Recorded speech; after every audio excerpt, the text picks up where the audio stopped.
Isa na nga marahil ang Macau sa mga paboritong bisitahin ng mga turista dito sa kontinente ng Asya dahil sa mga nagagandahan, naglalakihan nitong mga gusali at infrastruktura. At isa pa marahil sa magandang katangian ng Macau ay ang maganda nitong transportasyon para sa mga turista gaya ng mga bus, taxi at mga tren na accessible sa lahat ng lugar.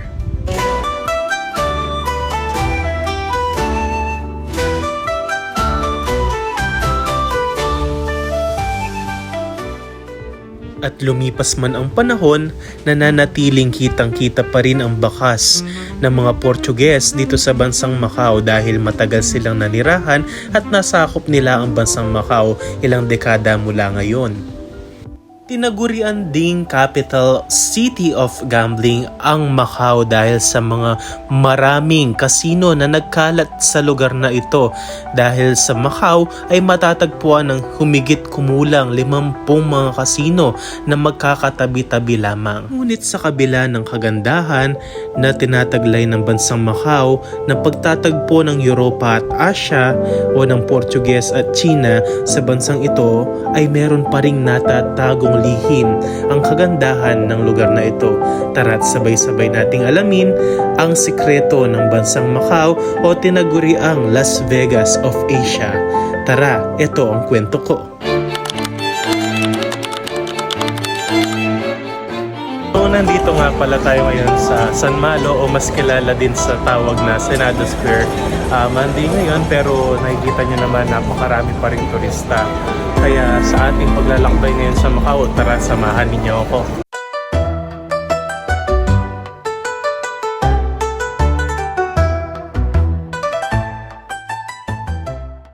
Nandito nga pala tayo ngayon sa kalagitnaan ng San Malo at ang malaking church na yan na nakikita nyo ay ang tinatawag nilang St. Dominic's Church. Ngunit sa likod ng kagandahan ng church na yan na nakikita nyo na ang St. Dominic's Church ay ang sa harap niya ay ang tinatawag nilang makasalanang puno. Kung bakit ito tinawag na makasalanang puno? Dahil dito daw madalas nagaganap yung mga illegal na transaksyon tuwing gabi.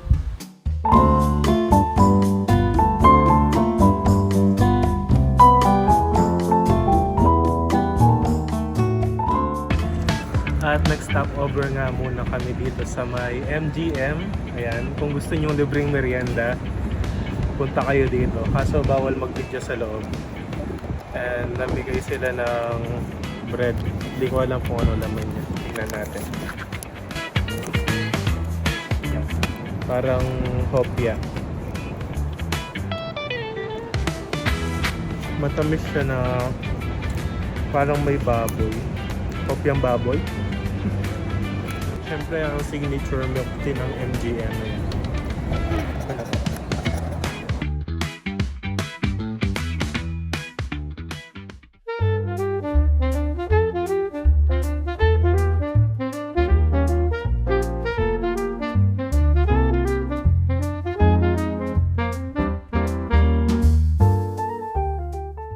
At dito nga dahil konti lang yung nakain natin sa MGM ay nagganap na naman tayo ng makakainan at ito nga ay itatry natin yung famous na laman loob na VIP dito sa Macau. Tara, try natin. Pangyaw, say sup. Say sup.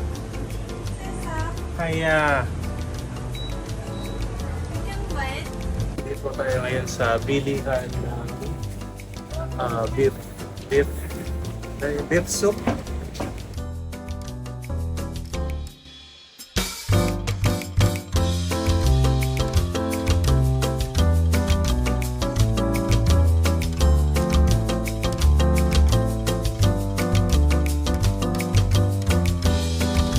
Tempeh pa.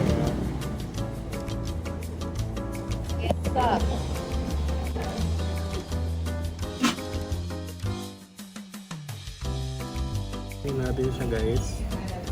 Tumbong muna. Baga. Taste test. Siya guys, malasa na malambot. Tapos medyo sweet and spicy.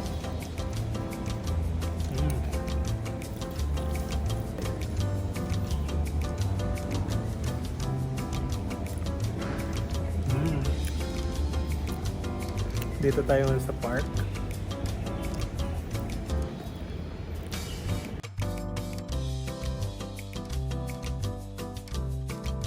Coconut milk. Let's try.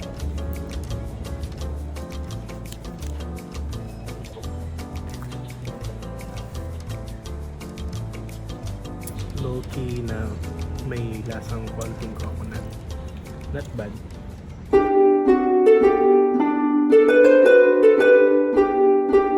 Pinaghiwalay man ng dagat ang bansang Pilipinas at Macau ay hindi pa rin maipagkakaila na narito pa rin ang tatak at kultura ng mga Pilipino. Kung bakit? Dahil kung sa atin sa Pilipinas ay may tinatawag na Chinatown, dito naman sa Macau ay meron silang tinatawag na Pinoy Street. Tara at silipin natin!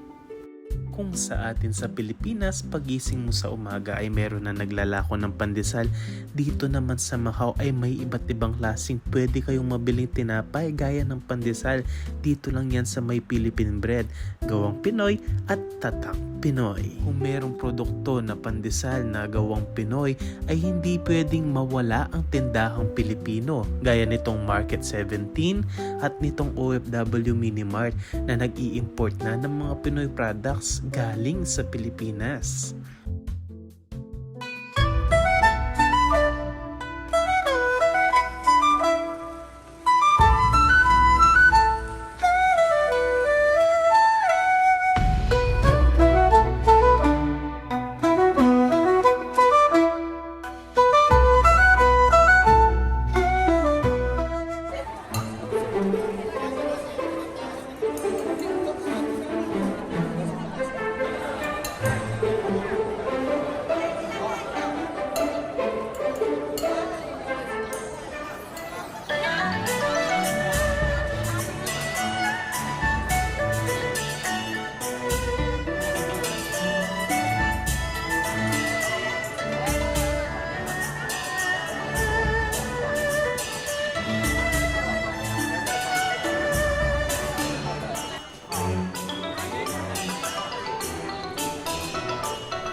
Hello guys, nasa Jollibee tayo ngayon sa Macau. Try natin yung spaghetti nila dito, fries, spicy chicken with spaghetti.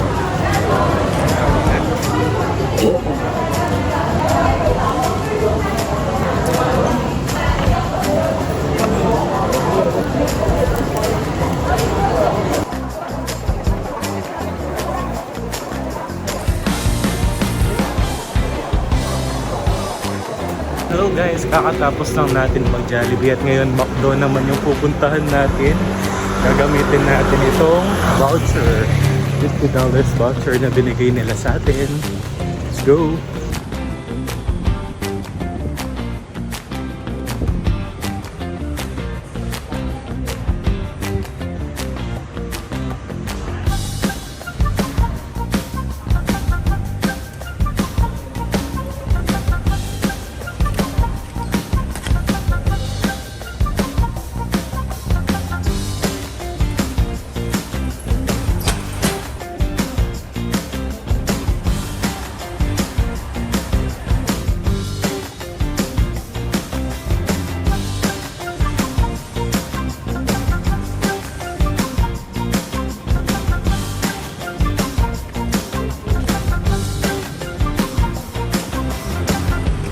Hello guys, pupunta tayo ngayon sa Panda.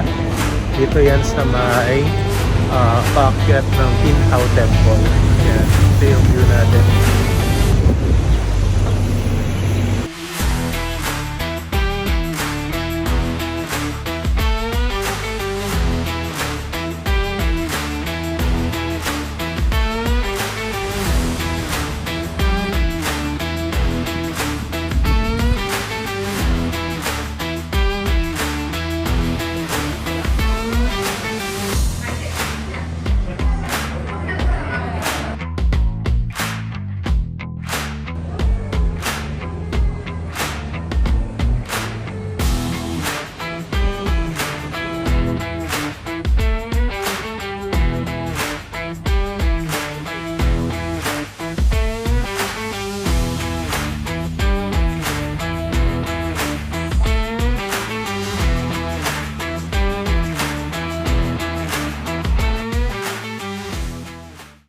Hello guys! Nandito tayo ngayon sa border ng Macau at China. Ayan lang yung pinaka-border nila is yung parang ilog na yan na nasa likod natin.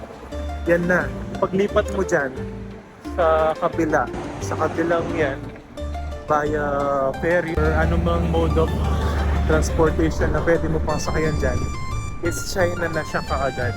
Ganyan lang kalapit yung Macau sa China.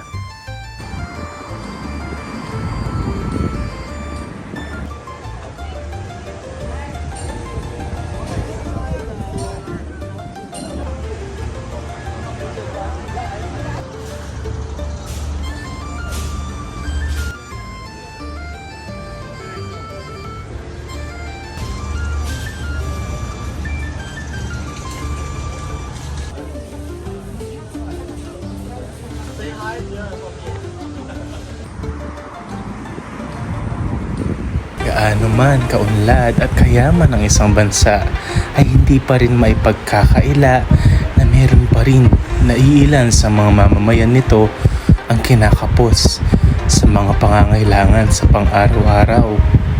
At gaya nga ng sinabi ko sa unang bahagi ng dokumentaryong ito, na gaano man kaganda at kaunlad ang isang bansa ay meron pa rin itong sikretong naitatago gaya ng mga barikadang ito o mga harang sa bawat mga tahanan na nandito. Dahil sa dinami-rami ng mga kasino na nandito, ganun din ang dami ng mga tao o mamamayan na nalululong sa bisyo ng kasino at nababaon sa utang. At ang iba sa kanila ay naiisipan na lamang na tumalon sa gusali upang wakasan na ang kanilang mga iniisip na problema.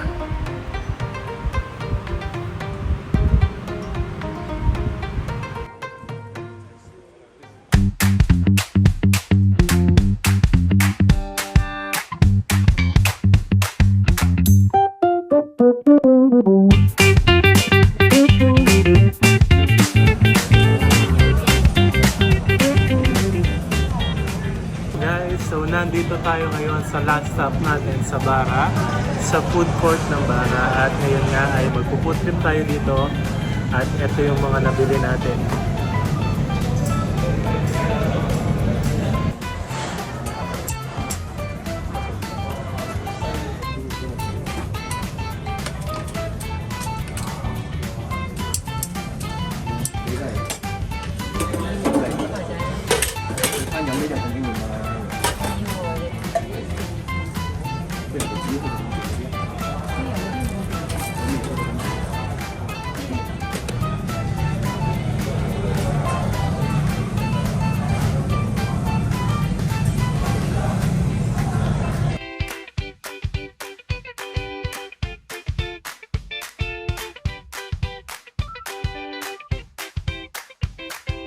Hello guys! So titikman na natin yung ating ramen. Plan natin ay beef.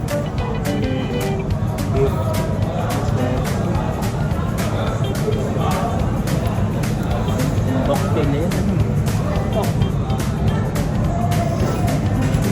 Tuwalya ng baka.